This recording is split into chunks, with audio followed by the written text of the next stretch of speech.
Okay, very good morning students. હું Alok sir તમારું the unlock ગણિતના પ્લેટફોર્મ પર ખૂબ ખૂબ સ્વાગત કરું છું. આપણે નવનીતના જે પ્રેક્ટિસ વર્ક છે એના એમસીક્યુને સોલ્વ કરીએ છીએ. મારા આ વિડીયો ખાસ કરીને હું નવનીત જે એમસીક્યુ છે બેટા એના ઉપર જ ક્વેશ્ચન બેઝ કરીને બનાવું છું. એના પછી ગાલા અસાઇનમેન્ટ્સનો પેપર્સ આવશે. હા, બીજી તમને કઈ વસ્તુઓ જોતું હશે તો વધારે કમેન્ટ કરશો. જો વધારે કમેન્ટ આવશે ને પછી હું એને કરાવીશ. બીજી વસ્તુ કંઈ પણ પેપરનો તો કરાવીશું આપણે. ચલો, અહીં છે બેટા કે છે નીચેના દરેક પ્રશ્નના એક શબ્દમાં સંખ્યામાં અથવા વાક્યમાં જવાબ આપો. અહીં તમને બોર્ડમાં દેખાશે કે આમાં તમારે ઓપ્શન નહીં રહેશે બેટા. આ ક્વેશ્ચનમાં શું રહેશે? ઓપ્શન નહીં રહેશે, એટલે તમારે જાતે જ ગણવા પડશે. એટલે થોડાક એને ટફ કહી શકાય. એટલે એમાં તમને કઈ ઓપ્શન નહીં રહેશે. જો સાચું કરશો તો જ, પણ આપણે એમાં પણ ઓપ્શન લાવીશું. જોવું કઈ રીતે. ચલો બેટા, અહીં છે 91 અને 143 નો ગુસઅ કેટલો થાય એ શોધો. તો જો બેટા અહીંયા 91 લખ્યા છે. હમણાં 91 કોના વડે વિભાજિત થશે એ થોડુંક અઘરો છે. જો એમ તો તમને બે રીત કહી દઉં છું. 13 સત્તમ 91. 91 શું છે બેટા? 91. 13 સત્તમ 91. ઓકે, 13 સત્તમ 91. તો કાં તો આ નંબર જો ગુસા હશે તો મેં કીધેલું ગુસા હશે કાં તો આ નંબર 13 વડે વિભાજ્ય થશે કાં તો 7 વડે. બરાબર? તો 7 દુ 14. 7 વડે તો થતું જ નથી. 13 વડે પણ થતું જ નથી. તો જો ધ્યાન રાખજો, બંનેનો નિયમ કર્યો. અહીં જો 7 નો વિભાજ્યતા અને કુંજી આવશે, તમને ખ્યાલ હોય કે 91 માં 7 નો વિભાજ્યતા અને કુંજી શું છે બેટા?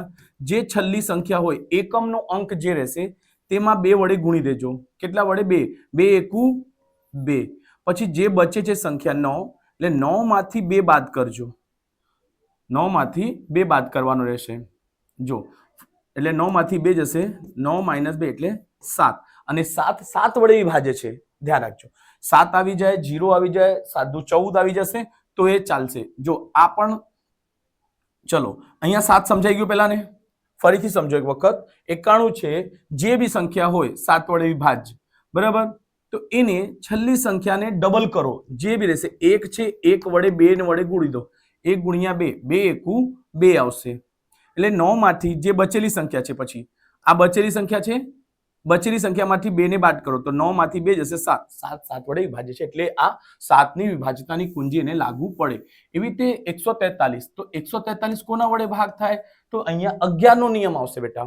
જો કેમ? જો 11 નો નિયમ વિભાજ્યતાની શું કુંજી કહે? એક સંખ્યા લેવાની, બીજી સંખ્યા છોડવાની. બરાબર? એટલે 3 ને 1 કેટલા થશે? 4. અને અહીંયા આગળ કશું નથી એટલે 4. 4 - 4 શું થશે? 0. જો 0 આવી જાય છે તો એ 11 વડે વિભાજ્ય છે.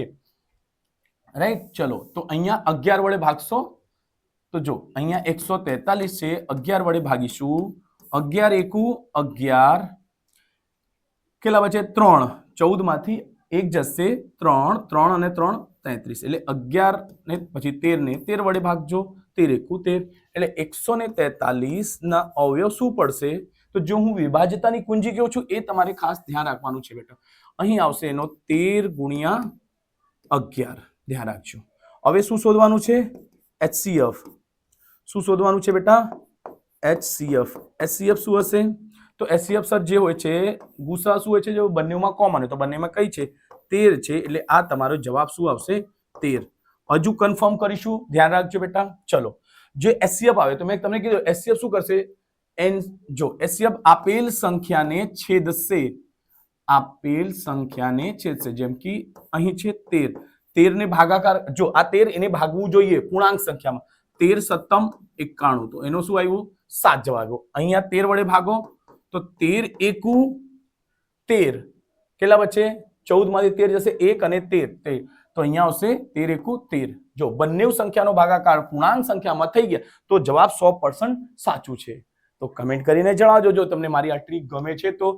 બરાબર? અને ફ્રેન્ડ સર્કલમાં શેર પણ કરજો. ચલો, અહીંયા છે 72 અને 225 નો લસ કેટલા થાય? ચલો, તો અહીંયા 72 છે તો પહેલા 72 નો અવયવ પાડજો. 72 8 9 72 થાય. ડાયરેક્ટલી પાડવાનો ટ્રાય કરજો. 8 ગુણ્યા 9 જલ્દી થશે. ઓકે, 8 નો અવયવ પાડો બેટા. ચલો, પછી છે 225. ચલો, એક શોર્ટકટ કેવું? 225. તો જો 225 શું હોય છે બેટા? અહીં લખું છું 225. તો 225 શું હોય છે બેટા? 15 ગુણ્યા 15 હોય છે બેટા. 15 નો અવયવ પાડો તો 3 ગુણ્યા 5 15. 3 પચમ 15, અહીંયા પણ 3 ગુણ્યા 5 એટલે 3 પચમ 15. જો 3 કેટલી વખત છે 2, 3 તાલી 9 અને 5 પચે 25. તો જો અહીંયા હું લખું છું 225 નો અવયવ શું પડ્યું બેટા? 9 ગુણ્યા 25. ઓકે, આપણને શું શોધવા છે? લસા શોધવા છે. તો લસા શું હોય છે બેટા? એલસીએમ. એલસીએમ શું હોય છે? તો મેં કીધેલું એલ એટલે ઓલ, ઓલ એટલે બધા જ. તો બધા અલગ અલગ સંખ્યા લખો. સર અહીં 8 છે તો પહેલા 8 લખી દઉં છું, પછી 9 દેખાય છે તો 9 એ લખી દીધું. જો અહીંયા આવશો તો અહીંયા 9 લખાઈ ગયા છે, તો કયા બાકી છે? ખાલી 25. તો ગુણ્યા 25 કરજો. બસ આ બેને બધાને ગુણાકાર કરો, તમારો જવાબ આવી જશે. જો અચ્છા ચલો 8 ગુણ્યા 25 કરો. જો ગુણાકાર કરવું બી ધ્યાન રાખજો. 8 ગુણ્યા 25 એટલે 8 25 અઠમ 200. કેટલા થાય બેટા? 200. 200 ગુણ્યા 9, 9 દુ 18 એટલે જવાબ શું મળશે? 18. એટલે 9 દુ 18 એટલે 180 જવાબ મળશે. ધ્યાન રાખજો બેટા. આને નીચે લઈ લઉં છું, થોડું ધ્યાન રાખજો. એન્સર એલસીએમ શું છે? 180 1800 છે. જો આ બી સાચું છે કે નહીં? તો જો આ બંને સંખ્યા એને ભાગાકાર કર્યું છે. એલસીએમ માં ઊંધું હોય છે. આ 72 1800 ને ભાગી દેજો, જવાબ આવી જશે. એટલે 1800 ભાગ્યા 72 કરી દેજો અને આ 25 225 વડે ભાગજો. જો પૂર્ણાંક સંખ્યામાં ભાગાકાર આવી જાય તો જવાબ શું છે? સાચું છે. એટલું ધ્યાન રાખજો. ચલો સ્ક્રીનશોટ લઈ લેજો બેટા. એક જ મિનિટ, થોડુંક આપણે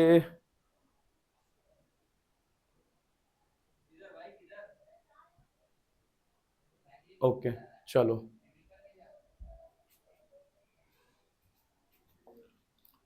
ઓકે.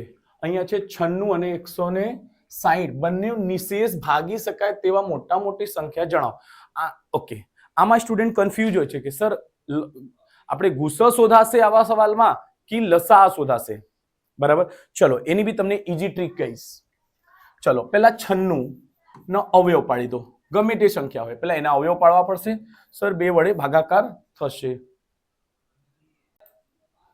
ઓકે જો બેટા આ 96 છે કે જે 96 અને 100 એને કરવાનું છે. તો ચલો આપણે ફરીથી એને ગણી દઈશું. 96 તો 96 નો શું પડશું? અવયવ. તો 96 નો અવયવ કઈ સંખ્યાથી પડશે? છેલ્લે 6 છે એટલે 2 વડે ભાગતો થશે. એટલે 4 દુ 8, 8 માંથી 9 જશે 1 બચે, 1 અને 6 16. તો 2 અઠમ 16. ફરીથી એને 2 વડે ભાગી દેજો. 4 નો અડધો, 2 વડે ભાગવાનો એટલે અડધો કરો. 4 નો અડધો 2, 8 નો અડધો 4. ફરીથી એને 2 વડે કરો. 2 એકુ 2, 2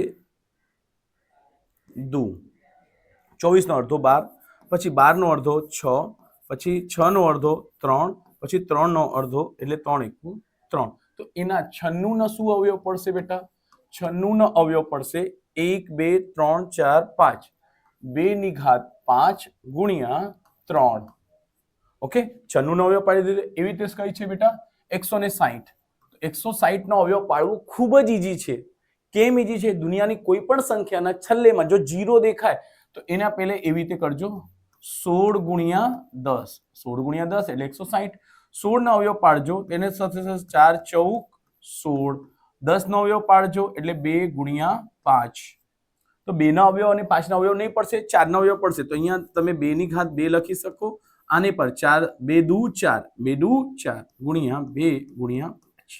સો 2 ની 2 ઘાત, 2 ની 2 ઘાત અને 1, 2 ને 2 4 1 5.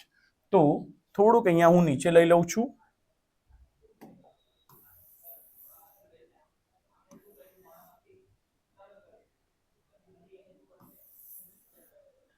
જો કેમ કે આ રફ કામ પર બતાવવું છે બેટા, આપણે ફેર પર કરવું જ નહીં. ચલો તો શું છે? 160 બરાબર 2 ની ઘાત કેટલી આવશે બેટા? જો 2 ને 2 4 ને 1 5, 2 ની ઘાત 5 ગુણ્યા 5. ઓકે, આપણને શું શોધવા છે? ચલો હમણાં થોડુંક સમજવાનો ટ્રાય કરો. આપણે એચસીએફ શોધીએ છીએ કે એલસીએમ શોધીએ છીએ? લસ શોધીએ છીએ કે ગુસ શોધીએ છીએ? ધ્યાન રાખજો. જો બંને સંખ્યા જે આપેલ સંખ્યા કરતા, મેં તમને સમજાવ્યો છે કોન્સેપ્ટ, ફરીથી સમજાવું છું, ધ્યાન રાખજો. આપેલ સંખ્યા કરતા જો મોટી સંખ્યા આવે, એવું લાગે કે આપેલ સંખ્યા કરતા વાંચી લીધું દાખલા વાંચ્યા પછી આપેલ સંખ્યા જે છે એટલે કઈ આપેલ છે 96 ને 160 છે, 160 થી મોટી કિંમત આવશે ત્યારે શું શોધવાનું છે? એલસીએમ. જો એ સંખ્યા કરતા નાની સંખ્યા હોય તો એચસીએફ. તો અહીંયા કહે છે બેટા કે 96 અને 160 બંનેને નિશેષ ભાગી શકે, બંનેને નિશેષ ભાગી શકે તો એવી સંખ્યા શું આવશે બેટા? મોટી આવશે કે નાની? તો જો તમારે ભાગાકાર કરવી છે તો શું આવશે બેટા? ભાગાકાર કરવું હશે તો હંમેશા ધ્યાન રાખજો મોટામાં મોટી સંખ્યા આવશે. રાઈટ છે? નહીં, બંનેને નિશેષ ભાગી શકે, સોરી ભાગી શકે એટલે 96 ને પણ ભાગી શકે એવી સંખ્યા અને 160 ને પણ ભાગી શકે એવી સંખ્યા શોધવાની છે. એ આ શોધવાનું છે. તો જો બેટા આપેલ સંખ્યા કરતા નાની સંખ્યા છે, બંનેને ભાગવાવાળી સંખ્યા નાની જશે ને. જો મોટી હશે જેમ કે 160 લો તો 160 96 ને નહીં ભાગી શકે એટલે જવાબ એલસીએમ તો નહીં થશે. જો આ બંને સંખ્યા કરતા મોટી હશે તો એલસીએમ થશે અને બંને કરતા નાની હશે તો શું થશે? એચસીએફ. ધ્યાન રાખજો. એટલે મોટી સંખ્યા અહીં એ દાખલા મેં વાંચીને ધ્યાન રાખજો. તો સર અહીં શોધાશે એચસીએફ એટલે એચસીએફ શું થશે? HCF. કેમ કે બંનેમાં કોમન નંબર આવશે. તો જો 2 ની ઘાત 5 અહીં છે, 2 ની ઘાત 5 અહીં છે. ઓકે, એટલે 2 ની ઘાત 5, 2 ની ઘાત 5 એટલે 32 થાય બેટા. 2 દુ 4 દુ 8 દુ 16 દુ 32 એટલે શું આવશે? 32. ઓકે, આ તમારો આન્સર છે. હજુ આન્સર કન્ફર્મ કરાવી દઈશ બેટા. જો 32 ને લઈ લો, 32 ને 96 વડે ભાગશો 100% ભાગાકાર થશે. એને પણ 32 વડે ભાગી દો તો શું થશે? પૂર્ણાંક વડે ભાગાકાર થઈ જશે પૂર્ણાંક સંખ્યામાં. જો 32 ને 5 વડે ગુણજો તો 160 આવશે. અહીંયા 2 છે તો 6 ક્યારે બનશે? તો 3 વખત 3 દુ 6 43 9 બંને ભાગાકાર થાય છે એટલે જવાબ 100% સાચું છે. સમજાઈ ગયું હશે તો કમેન્ટ કરજો. જો એવી રીતે અહીં પણ જો 52 અને 117 બંને વડે વિભાજ્ય હોય તેવા નાનામાં નાની સંખ્યા શોધો. એટલે 52 વડે ભાગાકાર થાય એટલે શું? એવી સંખ્યા શોધવાની છે સર જે 52 અને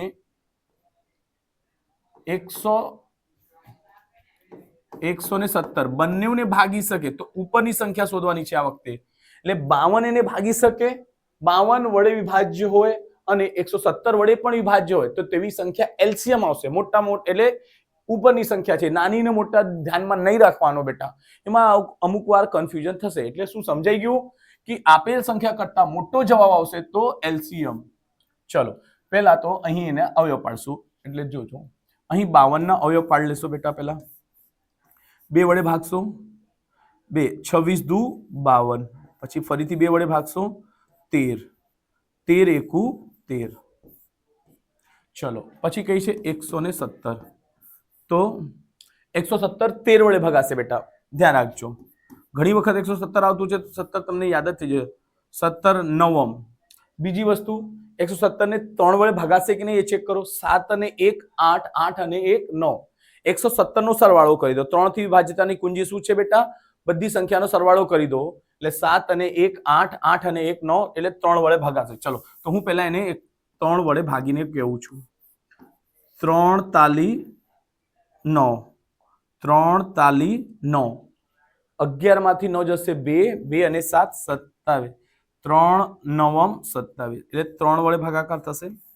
3 એકુ 3, 3 તાલી 9, પછી 13, 13 એકુ 13. ઓકે, ચલો અહીંયા જોઈશું આપણે 52 ના શું અવયવ પડ્યા? 52 ના અવયવ પડશે 2 ગુણ્યા 2 એટલે 2 ની ઘાત 2 લખું છું બેટા, ગુણ્યા 13. પછી 117 નો અવયવ શું પડ્યું? 3 તાલી 9 એટલે 3 ની ઘાત 2, સોરી 3 તાલી 9. જો 2 દુ 4 લખી શકો. ચલો તમને અહીંયા આ મેથડ કરાવી દઉં છું. પછી 13 એલસીએમ શું શોધવાનું છે બેટા? એલસીએમ. એલસીએમ એટલે મેં કીધેલું ઓલ બધા જ. એલસીએમ એટલે ઓલ બધા જ. તો જો 2 ની ઘાત 2 આવશે અને એલસીએમ જોતી ફેરી હંમેશા ઘાત કઈ આવશે? મોટામાં મોટી. ધ્યાન રાખજો આ બધી ટ્રીક મેં લખાવી છે તમને, છતાં બી જો ન્યૂ સ્ટુડન્ટ્સ હોય તો લખી લેશે. 2 ની ઘાત 2 છે બેટા. અહીં પેલા ઉપરની બધી સંખ્યા લખી દો. 13. 2 ની ઘાત 2 13. ઓકે. 3 ની ઘાત 2 બાકી છે તો લખી દો 3 ની ઘાત 2. સર 13 તો લખાઈ ગયું છે એટલે લખાશે જ નહીં. ઓકે ચલો અહીં લખીશું 2 ની ઘાત 2 એટલે 2 ની ઘાત 2 એટલે 4 ગુણ્યા 13 અને 9 શું થશે 13 ચોક 9 ચોક 36 9 ગુણ્યા કંઈ પણ કરી દો 13 ચોક 52 52 ગુણ્યા 9 કરી દેશો તો એ થશે 9 દુ 18 ને 8 વધી 1 9 પચમ 45 45 ને 1 46 એટલે 4 6 8 આપણે એલસીએમ નો જવાબ છે. હવે ચેક કરી લઈશું જો આ એન્સર છે ને જે આપણું એન્સર આવ્યું તેને 52 વડે ભાગાકાર થાય 4 6 8 4 6 8 100% એને ભાગશે જ બેટા. જો બેટા 52 છે 2 ને કેટલા વડે ગુણીશું કે 8 થશે તો 4 વખત 4 દુ 8 અને 5 વધારે સંખ્યા જશે 4 એટલે 8 કરી દો 8 8 દુ 16. જોજો બેટા આ જે 52 છે ને 8 વખતમાં નહીં જશે. હા ધ્યાન રાખજો 52 ને કેટલા વડે ગુણશું કે આ થઈ જાય તો જો બેટા આપણને જોઈએ 8 તો 9 કરજો 9 દુ 18 9 દુ 18 ને વધી 1 9 પચમ 45 ને 1 46 રાઈટ. એટલે આ જે છે કેટલા વડે ભાગાકાર થાય 9 વખત ભાગાકાર થઈ ગયો પૂર્ણાંક સંખ્યામાં. ચલો અહીં છે 117 1 1 7 તો 7 માં કેટલા વડે ગુણીશું કે 4 આવે 8 આવે તો જો બેટા છેલ્લી સંખ્યા છે 7 ને 7 નો ઘડિયા કરો 7 એકા 7 7 દુ 14 7 21 7 ચોક 28 28 એટલે છેલ્લી સંખ્યા 8 મળે છે 8 મળે છે એટલે એ જ જવાબ થશે એટલે 4 વખતમાં ઉડી જ જશે. હું કન્ફર્મ કરાવી દઉં છું. જો આ ખાલી આપણે જોવાનું બેટા 4 વડે ગુણશો તો 7 ચોક 28 ને 8 વધી 2 11 ચોક 44 44 ને 2 46 બરાબર. તો એવી રીતે 4 વખતમાં ઉડશે તો શું એલસીએમ હંમેશા એ સંખ્યાને ભાગશે જ બરાબર છે. તો બસ આપણે આવી રીતે 4 સવાલ હતા 4 થઈ ગયા છે. તો વિડીયોને લાઈક સબસ્ક્રાઇબ કરજો તમારા ફ્રેન્ડ સર્કલમાં શેર કરજો. ખૂબ ખૂબ થેન્ક ઇન એડવાન્સ. ચલો મળીશું નેક્સ્ટ વિડીયોમાં.